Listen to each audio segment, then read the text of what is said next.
સ્કંદ પુરાણની કથાને આગળ વધારી ભાગ 3। ઋષિઓએ બહુ જ હર્ષ સાથે દેવતાઓને દૈત્યો પાસે કામધેનુની યાચના કરી અને કહ્યું કે તમે બધા મળીને જુદા જુદા ગોત્રવાળા બ્રાહ્મણોને કામધેનુ સહિત આ બધી ગાયોનું દાન અવશ્ય કરો। ઋષિઓએ યાચના કરવાથી દેવતાઓ અને દૈત્યોએ ભગવાન શંકરની પ્રસન્નતા માટે તે બધી ગાયો દાનમાં આપી દીધી તથા યજ્ઞ કાર્યોમાં સારી રીતે ચિત્તને પરોવનારા તે પરમ મંગળમય ઋષિઓએ તે ગાયનું દાન સ્વીકાર કર્યું। ત્યાર પછી બધા લોકો બહુ જ ઉત્સાહમાં આવીને ક્ષીરસાગરને મથવા લાગ્યા। ત્યારે સમુદ્રમાંથી કલ્પવૃક્ષ, પારિજાત, આંબો અને સંતનાન, કેસર આ 4 દિવ્ય વૃક્ષ પ્રગટ થયા। તે બધાને એક સ્થાન પર મૂકીને દેવતાઓએ ફરી બહુ જ વેગપૂર્વક સમુદ્ર મંથન શરૂ કર્યું। આ વખતના મંથનથી રત્નોમાં સર્વશ્રેષ્ઠ રત્ન કૌસ્તુભ પ્રગટ થયો, જે સૂર્યમંડળ જેવો પરમ તેજસ્વી હતો। તે પોતાના પ્રકાશથી ત્રણેય લોકને પ્રકાશિત કરી રહ્યો હતો। દેવતાઓએ ચિંતામણી આગળ રાખીને કૌસ્તુભના દર્શન કર્યા અને તેને ભગવાન વિષ્ણુને અર્પણ કરી દીધો। ત્યાર પછી ચિંતામણીને મધ્યમાં રાખીને દેવતાઓ અને દૈત્યોએ ફરી સમુદ્રને નથવાનો આરંભ કર્યો। તે બધા બળમાં ચઢ્યા હતા અને વારંવાર ગર્જના કરી રહ્યા હતા। આ વખતે સમુદ્ર મંથનમાંથી ઉચ્ચસ્રવા નામક અશ્વ પ્રગટ થયો। તે બધી અશ્વજાતિઓમાં અદ્ભુત રત્ન હતો। ત્યાર પછી ગજ જાતિઓમાં રત્ન સમાન ઐરાવત પ્રગટ થયો। તેની સાથે શ્વેત વર્ણના 64 હાથી હતા। ઐરાવતના 4 દાંત બહાર નીકળેલા હતા અને મસ્તકમાંથી મધની ધાર વહી રહી હતી। આ બધાને પણ મધ્યમાં સ્થાપિત કરીને તે બધા ફરી સમુદ્ર મંથન કરવા લાગ્યા। ત્યારે તેમાંથી મદિરા, ભાંગ, કાકશીગા, લસણ, ગાજર, અતિશય, કેફી, ધતુરો તથા પુષ્કર વગેરે ઘણી વસ્તુઓ પ્રગટ થઈ। આ બધી વસ્તુઓને પણ સમુદ્રના કિનારે મૂકીને તેમણે ફરી મંથન શરૂ કર્યું। આ વખતે સમુદ્રમાંથી સંપૂર્ણ ભુવનોની એકમાત્ર અધીશ્વરી દિવ્યરૂપ દેવી મહાલક્ષ્મી પ્રગટ થયા, જેમને બ્રહ્મજ્ઞાની પુરુષો અન્વીક્ષણી વેદાંત વિદ્યા કહે છે। આમને જ બીજા લોકો મૂળ વિદ્યા કહીને બોલાવે છે। કેટલાક સામર્થ્યશાળી મહાત્માઓ એમને જ વાણી અને બ્રહ્મવિદ્યા પણ કહે છે। કોઈ આમને રુદ્ધિ, સિદ્ધિ, આજ્ઞા અને આશા પણ કહે છે। કોઈ યોગી પુરુષ આમને જ વૈષ્ણવી કહે છે। સદા ઉદ્યમશીલ માયાના અનુયાયી આમને માયા રૂપે જાણે છે। જેઓ અનેક પ્રકારના સિદ્ધાંતોના જ્ઞાતા તથા જ્ઞાની છે, તેઓ આમને ભગવાનની યોગમાયા કહે છે। દેવતાઓએ જોયું કે દેવી મહાલક્ષ્મીનું રૂપ બહુ સુંદર છે। તેમના મનોહર મુખ પર સ્વાભાવિક પ્રસન્નતા છે। હાર અને નુપુરોના કારણે તેમના શ્રીઅંગો બહુ જ શોભી રહ્યા છે। મસ્તક પર છત્ર ધરેલું છે અને બંને બાજુથી ચામર ઢોળાઈ રહ્યા છે। જેમ મા પોતાના પુત્રો તરફ સ્નેહ અને લાડભરી દ્રષ્ટિથી જુએ છે, તે જ પ્રમાણે સતી મહાલક્ષ્મીએ દેવતા, દાનવ, સિદ્ધ, ચારણ અને નાગ વગેરે સંપૂર્ણ પ્રાણી તરફ દ્રષ્ટિપાત કર્યો। માતા મહાલક્ષ્મીની કૃપા દ્રષ્ટિ પડવાથી બધા દેવતાઓ તે જ સમયે શ્રી સંપન્ન થઈ ગયા। તેઓ તત્કાળે રાજ્યના અધિકારીના લક્ષણોથી સંપન્ન દેખાવા લાગ્યા। ત્યાર પછી દેવી લક્ષ્મીએ ભગવાન મુકુંદ તરફ જોયું। તેમના શ્રીઅંગ તમાલ જેવા શ્યામ વર્ણના હતા। ગાલ અને નાક બહુ સુંદર હતા। તેઓ પરમ મનોહર દિવ્ય વિગ્રહથી પ્રકાશિત થઈ રહ્યા હતા। તેમના વક્ષસ્થળમાં શ્રીવત્સનું ચિહ્ન શોભી રહ્યું હતું। ભગવાનના એક હાથમાં કૌમુદકી ગદા શોભી રહી હતી। ભગવાન નારાયણની તે દિવ્ય શોભાને જોતા જ લક્ષ્મીજી આશ્ચર્યચકિત થઈ ગયા અને હાથમાં વરમાળા લઈને એકદમ હાથી પરથી ઉતરી પડ્યા। તે માળા શ્રીજીએ પોતાના હાથે જ બનાવી હતી। તેમના પર ભમરાઓ ગુંજી રહ્યા હતા। દેવીએ તે સુંદર વનમાળા પરમ પુરુષ ભગવાન વિષ્ણુના કંઠમાં પહેરાવી દીધી અને સ્વયં તેમની ડાબી બાજુમાં જઈને ઊભા રહી ગયા। તે શોભાયમાન દંપતીના ત્યાં દર્શન કરીને બધા દેવતા અને દૈત્ય, સિદ્ધ, અપ્સરાઓ, કિન્નર તથા ચારણો પરમાનંદને પ્રાપ્ત થયા। ત્યાર પછી આવે છે અમૃતની ઉત્પત્તિ। ભગવાનનું મોહિની રૂપે દેવતાઓને અમૃત પાન કરાવવું, શિવ દ્વારા રાહુથી ચંદ્રમાની રક્ષા તથા શિવના માટે દીપદાન, રુદ્રાક્ષ ધારણ અને વિભૂતિ ધારણનું મહાત્મય।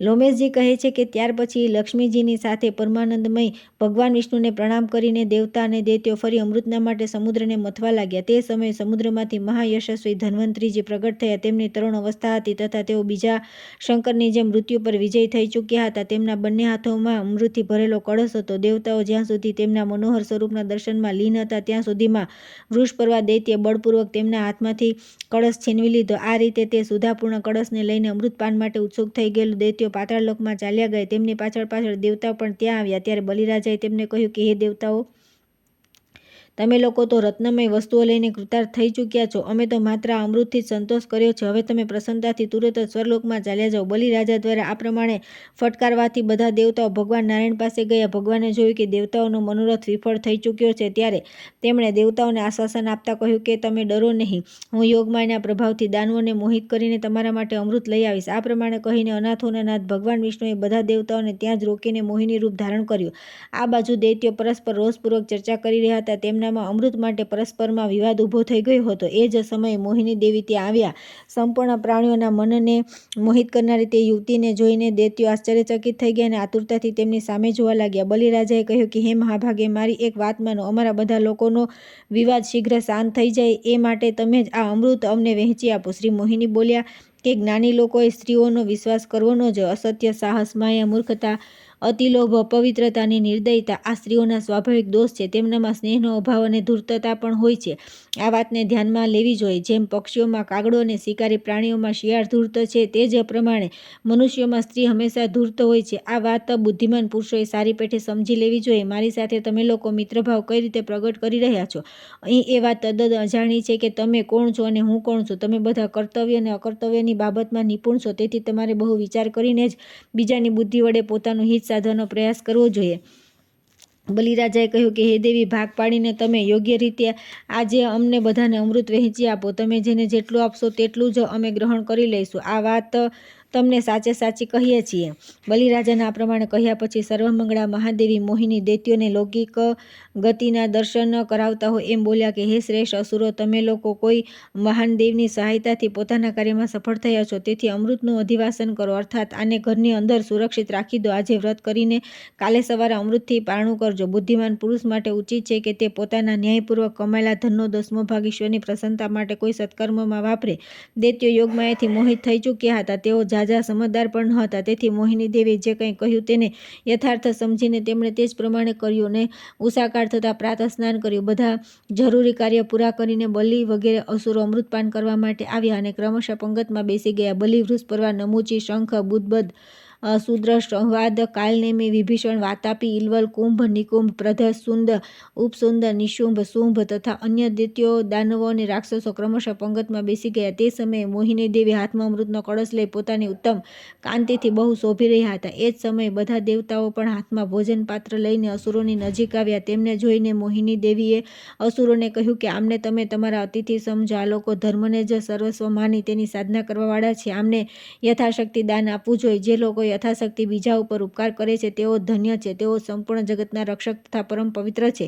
જે માત્ર પોતાનું જ પેટ ભરવા માટે પ્રયત્ન કરે છે તેઓ દુઃખી થાય છે. મોહિની દેવીના આ પ્રમાણે કહેવાથી અસુરોએ ઇન્દ્રાદિ દેવતાઓને પણ અમૃત પીવા માટે બોલાવ્યા. ત્યારે બધા દેવતાઓ અમૃતપાન માટે ત્યાં બેઠા. તેમના બેસી ગયા પછી સંપૂર્ણ ધર્મોના જ્ઞાતા તથા દેવતાઓનો સ્વાર્થ સાધનારા મોહિની દેવીએ ઉત્તમ વાત કહી. વેદની શ્રુતિ કહે છે કે સર્વપ્રથમ અતિથિ સત્કાર કરવો જોઈએ. હવે તમે જ કહો. ભાગ્યશાળી બલિરાજા વગેરે સ્વયં જણાવે કે હું પ્રથમ કોને અમૃત પીરસું? બલિએ ઉત્તર આપ્યો કે હે દેવી, તમને યોગ્ય લાગે તેમ કરો. પવિત્રાત્મા બલિરાજા દ્વારા આ પ્રમાણે જવાબ આપ્યા પછી મોહિની દેવીએ પીરસવા માટે અમૃતનો કળશ હાથમાં લઈ લીધો અને પ્રથમ દેવતાઓના સમુદાયને જ શીઘ્રતાપૂર્વક અમૃત આપવાનો પ્રારંભ કર્યો. મોહિની દેવી સુધા જેવા હાસ્યા રસામૃતની જેમ તે અમૃત રસને પણ દેવતાઓની આગળ વારંવાર પીરસવા લાગ્યા. તેમણે આપેલા સુધારસને બધા દેવતાઓ, દેવેશ્વરો, લોકપાલો, ગંધર્વો, યક્ષો અને અપ્સરાઓએ ખૂબ પીધો. તે વખતે રાહુ નામના દૈત્ય અમૃત પીવા માટે દેવતાઓની પંક્તિમાં જઈને બેસી ગયો. તેણે જેવી અમૃત પીવાની ઈચ્છા કરી ત્યારે સૂર્ય અને ચંદ્રમાએ અપાર તેજસ્વી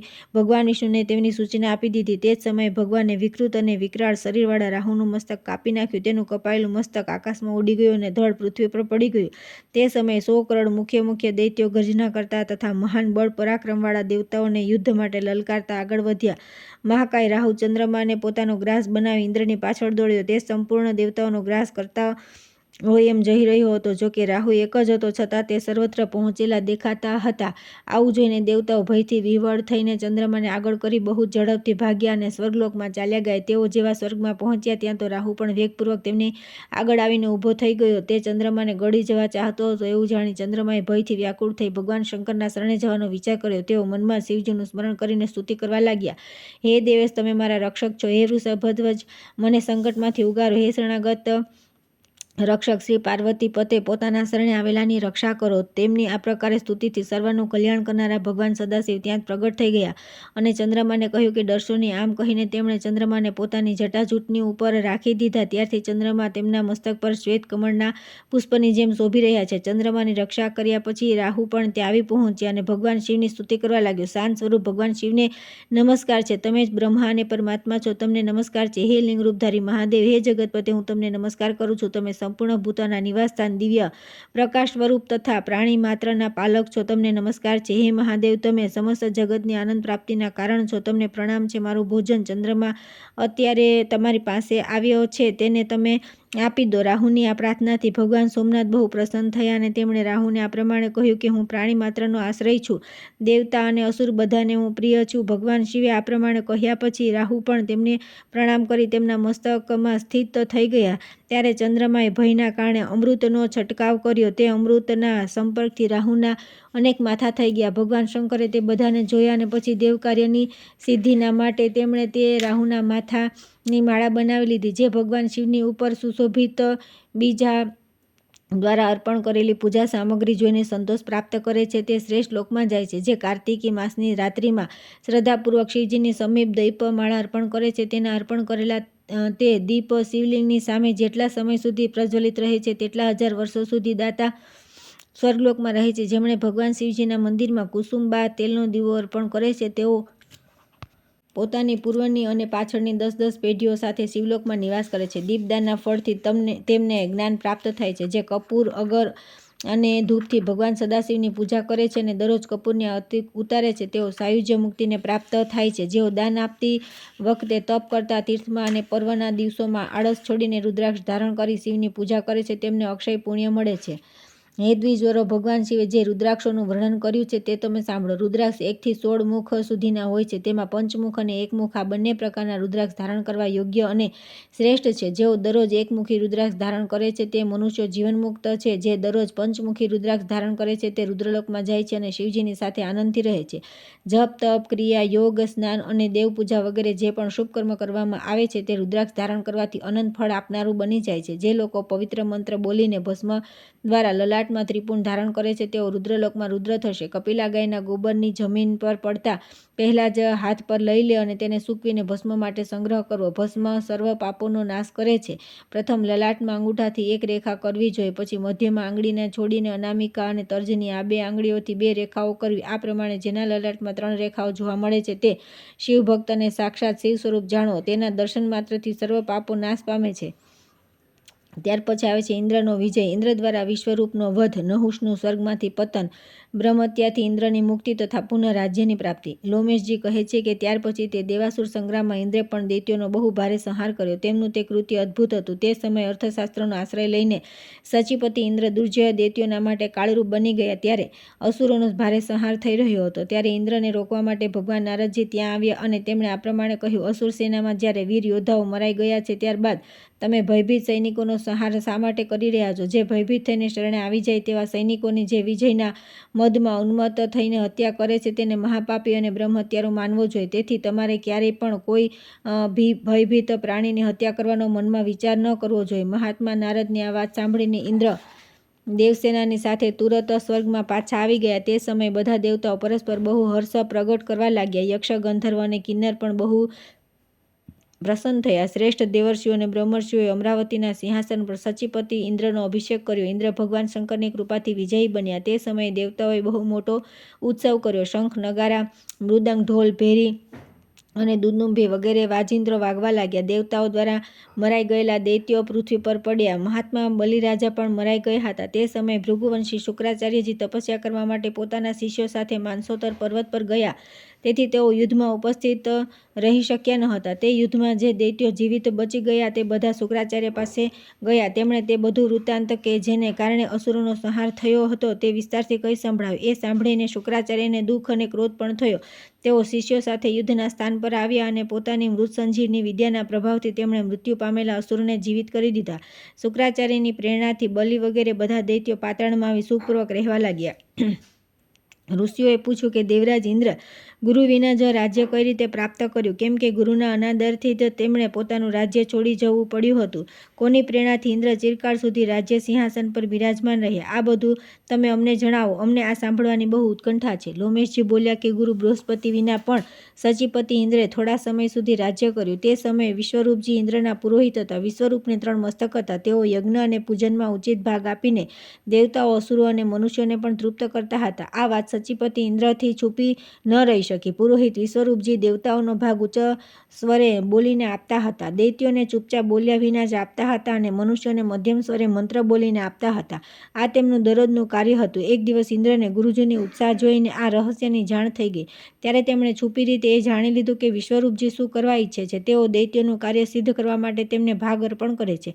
અમારા પુરોહિત હોવા છતાં દૈત્યોને ફળ આપે છે એવું સમજીને ઇન્દ્રે 100 ધારવાળા વજ્ર વડે વિશ્વરૂપના માથા કાપી નાખ્યા. વજ્રના પ્રહારથી તત્કાળ તેમનું મૃત્યુ થઈ ગયું. ઇન્દ્ર બ્રહ્મહત્યાના અપરાધી બન્યા. પરંતુ બ્રહ્મહત્યા, મદિરાપાન, ચોરી તથા ગુરુપત્ની ગમન વગેરે મહાપાપ કરનારા પાપીઓના પણ ઉદ્ધારનો એ જ માર્ગ છે કે તેઓ ભગવાન વિષ્ણુના નામનું કીર્તન કરે, જેથી બુદ્ધિ ભગવાનમય થઈ જાય. ત્યાર પછી ધુમાડા જેવા વર્ણની તથા 3 મસ્તકોવાળી બ્રહ્મહત્યા ઇન્દ્રને ગળી જવા માટે તેમની પાસે આવી. તેને જોઈને ઇન્દ્ર ભયભીત થઈ ગયા અને તેઓ ત્યાંથી ભાગી ગયા. બ્રહ્મહત્યાએ તેમનો પીછો કર્યો. બ્રહ્મહત્યા ભાગી રહેલા ઇન્દ્રની પાછળ પાછળ દોડતી હતી અને તેઓ ઊભા રહેતા ત્યારે તે પણ ઊભી રહી જતી. પોતાના શરીરના પડછાયાની જેમ તે ઇન્દ્રની પાછળ લાગી રહેતી.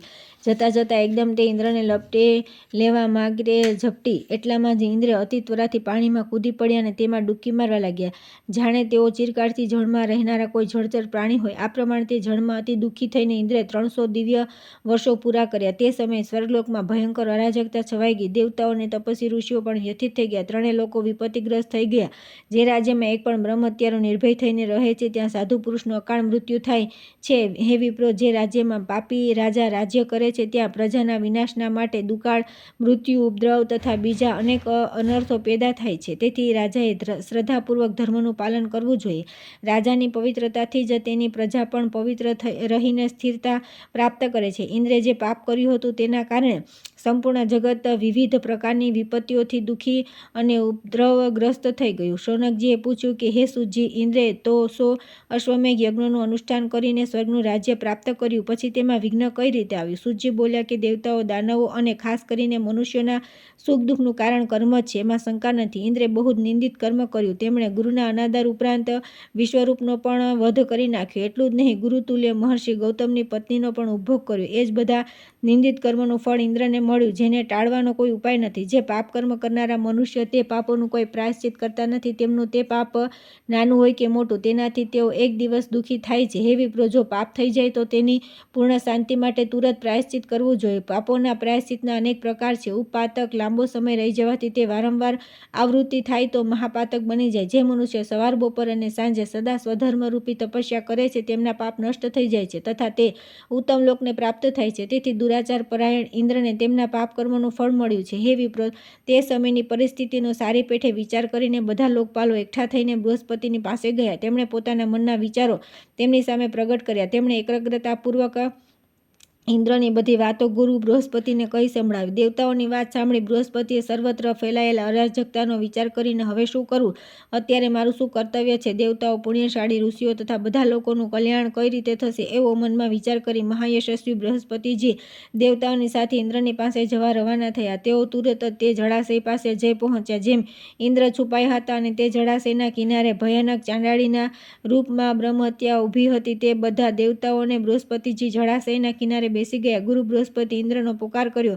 તેમનો અવાજ સાંભળી ઇન્દ્ર ઊભા થઈ ગયા. તે સમયે તેમને પોતાના ગુરુ બૃહસ્પતિના દર્શન થયા. ઇન્દ્રની આંખમાંથી અશ્રુની ધારા વહેવા લાગી. તેમણે સામે ઊભેલા બૃહસ્પતિને તથા જ્યાં પધારેલા સંપૂર્ણ તપસ્વી મુનિઓને તુરત જ પ્રણામ કર્યા. પછી પોતે કરેલા મહાન કુકર્મનો વિચાર કરી દીનતાપૂર્વક તે બોલ્યા કે હે પ્રભુ, આ સમય મારા માટે પાલન કરવા યોગ્ય કયું કર્તવ્ય છે? જણાવો. ઉદાર બુદ્ધિના ભગવાન બૃહસ્પતિએ હસીને જવાબ આપ્યો કે હે ઇન્દ્ર, પહેલાં તમે જે કંઈ કર્યું હતું તે કર્મનું ફળ આજે તમને મળી રહ્યું છે. માત્ર ભોગવીને જેનો ક્ષય થશે. ધર્મશાસ્ત્રકારોએ બ્રહ્મહત્યા માટે કોઈ પ્રાયશ્ચિત બતાવ્યું નથી. અજાણતા જે પાપ થઈ જાય છે તેનો ઉપાય ધર્મશાસ્ત્રને જાણનારા વિદ્વાનોએ બતાવ્યો છે, પરંતુ જે પાપ સ્વેચ્છાપૂર્વક, ઇરાદાપૂર્વક કરવામાં આવે છે તેના નિવારણનો કોઈ ઉપાય નથી. ઈચ્છાપૂર્વક કરેલું પાપ અનિચ્છા અથવા અજાણતા થયેલા પાપની શ્રેણીમાં આવતું નથી. વિષયભેદ અનુસાર આ બંને પ્રકારના પાપોનું પ્રાયશ્ચિતનું વિધાન છે. જાણી જોઈને કરેલા પાપના માટે મરણ સુધી પ્રાયશ્ચિતનું વિધાન છે. અજાણતા થયેલા પાપને માટે વિશેષ પ્રાયશ્ચિત બતાવ્યું છે. તમે જે પાપ કર્યું છે તે અજાણતા થયું નથી, બલકે તમે ઇરાદાપૂર્વક વિદ્વાન પુરોહિત બ્રાહ્મણનો વધ કર્યો છે, તેથી તેનું કોઈ પ્રાયશ્ચિત નથી. જ્યાં સુધી મૃત્યુ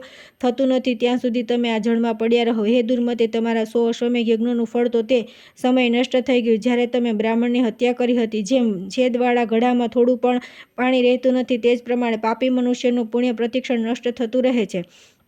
બૃહસ્પતિની વાત સાંભળીને ઇન્દ્રે કહ્યું કે હે ગુરુદેવ, એમાં શંકા નથી કે મારા કુકર્મોનું જ મારી આવી દશા થઈ છે. હવે તમે આ દેવર્ષિઓની સાથે તુરત અમરાવતીમાં સીધાઓ અને દેવતાઓ અને ત્રણેય લોકનું કાર્ય સિદ્ધ કરવા માટે તમારા મનમાં જેમને યોગ્ય સમજો તેમને ઇન્દ્ર બનાવી લો. હું તો આ બ્રહ્મ હત્યાથી દૂષિત હોવાના કારણે હવે મરી ગયેલો જેવો છું. ઇન્દ્રના આ પ્રમાણે કહેવાથી બૃહસ્પતિને આગળ કરી બધા દેવતાઓ અમરાવતીપુરીમાં પાછા આવ્યા અને ઇન્દ્રનો જે વિચાર હતો તે બધો સચીને કહી સાંભળ્યો. બધા દેવતાઓ વિચાર કરવા લાગ્યા કે હવે સ્વર્ગના રાજ્યનું શાસન કરવા માટે અમારે શું કરવું જોઈએ. એ જ સમયે અપાર તેજસ્વી દેવર્ષિ નારદ ત્યાં આવી પહોંચ્યા અને દેવતાઓની પૂજાનો સ્વીકાર કર્યા પછી બોલ્યા કે હે દેવતાઓ, તમે લોકો ચિંતાતુર કેમ છો? તેમના પૂછવાથી દેવતાઓ ઇન્દ્રના બધા કરતૂતો કહી સંભળાવે. ત્યારે નારદજી બોલ્યા કે હે દેવતાઓ, ઇન્દ્રના બધા ચરિત્રને મને પહેલાથી જ જાણ છે. હવે તો આના કારણે ઇન્દ્રની સંપૂર્ણ શ્રેષ્ઠતા નષ્ટ થઈ ગઈ. તમે બધા દેવતાઓ સર્વજ્ઞ છો, તપ અને પરાક્રમથી સંપન્ન છો. તેથી તમે લોકો ચંદ્રવંશી રાજા નહુષને ઇન્દ્ર બનાવી લો. આ રાજ્ય પર તેમને તુરત બેસાડી દેવા જોઈએ. મહાત્મા નહુષે યજ્ઞની દીક્ષા લઈ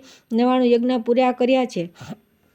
બધા દેવતાઓ અને મહર્ષિઓ ઇન્દ્રનું રાજ્ય નહુષને સોંપી દીધું. ત્યારથી અગસ્ત્ય વગેરે બધા મહર્ષિઓ નહુષની સેવામાં ઉપસ્થિત રહેવા લાગ્યા. ગંધર્વ, અપ્સરા, યક્ષ, વિદ્યાધર, મહાનાગ, સુપર્ણ અને પક્ષીઓ વગેરે જે સ્વર્ગના પ્રાણી હતા તે બધા નહુષની સેવા કરવા લાગ્યા. આ પ્રમાણે ઉત્તમ કળાઓથી સુશોભિત તથા સંપૂર્ણ દેવતાઓ દ્વારા સુપૂજિત રાજા નહુષ જ્યારે સ્વર્ગલોકના અધિપતિ થઈ ગયા ત્યારે તેમને મહાન કામરૂપી અગ્નિ બાળવા લાગ્યો. રાજા નહુષે પૂછ્યું કે હે દેવતાઓ, શું કારણ છે કે હજી સુધી ઇન્દ્રાણી મારી પાસે આવતી નથી? તેમને તુરત બોલાવો. નહુષની આ વાત સાંભળીને ઉદાર બુદ્ધિ બૃહસ્પતિ સચીના ભવનમાં ગયા અને બોલ્યા કે હે કલ્યાણી, ઇન્દ્રના દુષ્કર્મોથી વિવશ થઈને અહીંનું રાજ્ય સંભાળવા માટે અમે લોકો નહુષને લઈ આવ્યા છે, પરંતુ તમે આ કાર્યની વિરુદ્ધ લાગો છો ત્યારે તો આ સુધી ત્યાં ગયા નથી. સચીએ નિષ્પાપ બૃહસ્પતિને હસીને કહ્યું કે નહુષ મને પ્રાપ્ત કરવા યોગ્ય નથી. તમે સ્વયં તત્વત વિચાર કરીને જુઓ, શું તે મને પ્રાપ્ત કરવાનો અધિકારી છે? હું પરાઈ સ્ત્રી છું. જો તે મને પ્રાપ્ત કરવાની અભિલાષા રાખે છે તો તે અજ્ઞાનીને કહો કે જે વાહનને યોગ્ય ન હોય તેવા વાહન પર બેસીને તે અહીં આવે તો મને પ્રાપ્ત કરી શકે. તથાસ્તુ કહી બૃહસ્પતિ તુરત જ પાછા ગયા અને કામાગ્નિથી સંતપ્ત નહુષની પાસે જઈ સચીદેવીએ જે વાત કરી હતી તે અક્ષરશઃ કહી સંભળાવી. નહુષ કામથી મોહિત થઈ રહ્યા હતા. તેમણે બરોબર છે એમ કહી સચીદેવીની શરત સ્વીકારી લીધી. પછી તેઓ પોતાની બુદ્ધિ દ્વારા વિચાર કરવા લાગ્યા કે વાહન ન બનાવવા યોગ્ય એવી કઈ વસ્તુ છે જે પ્રશંસાને યોગ્ય માનવામાં આવે છે. ત્યાર પછી તેમણે એવો નિશ્ચય કર્યો કે તપસ્વી બ્રાહ્મણો જ એવા છે જે વાહન બનાવવા યોગ્ય નથી. તેથી તેમને જે આજે વાહન બનાવું છું.